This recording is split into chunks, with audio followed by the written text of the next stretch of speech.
When genocide has a color, a faith, or a passport. The hypocrisy of the West.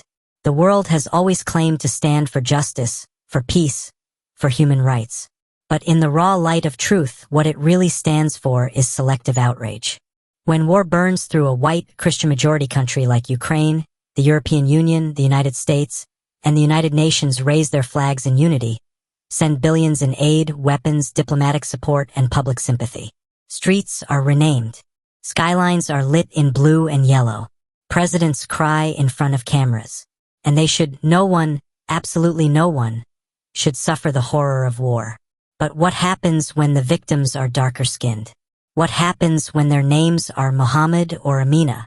What happens when their homeland is not a European capital, but a distant province in Myanmar, a bombed-out neighborhood in Gaza, a jungle in Congo, or an internment camp in Xinjiang? Silence, shrugs, bureaucratic hand-wringing.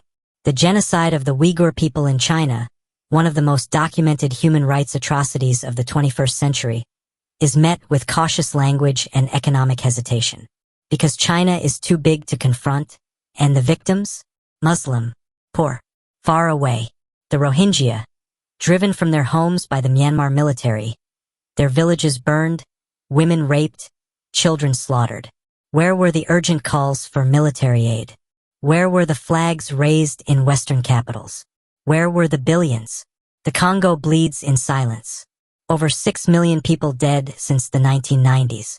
A number so vast it dwarfs most modern wars. But these are black bodies, African lives. Slavery in the mines feeds our smartphones. The West looks the other way. Palestine. Do we even need to say more? Children are blown to pieces by US-funded bombs. And yet the victims are dehumanized, labeled as human shields or terrorist sympathizers. Over 50,000 children killed or injured in Gaza, and still the West struggles to utter the word. Genocide. And now Sudan, Ethiopia, Afghanistan, Yemen, the list grows. The blood runs, the bodies pile up, and the silence is deafening. This is not just geopolitics. This is racism. This is Islamophobia. This is neocolonialism disguised as diplomacy. The Western world's moral compass seems to function only when its own reflection is in the mirror white, Christian, and rich. Let us be clear. The Ukrainian people deserve support.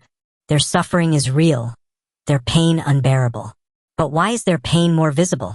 Why is their resistance noble, but Palestinian resistance is called terrorism? Why is Ukrainian motherhood sacred, while African and Arab mothers are left screaming into a void? The hierarchy of suffering must end.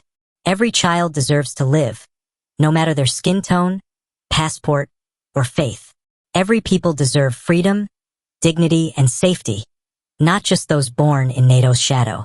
Human rights are not a luxury for some and a theory for others. If the global community cannot stand up for Congo, for Palestine, for the Uyghurs, for the Rohingya, as fiercely and publicly as it did for Ukraine, then let us stop pretending we stand for peace. Because peace without justice is a lie. And silence when genocide knocks is complicity.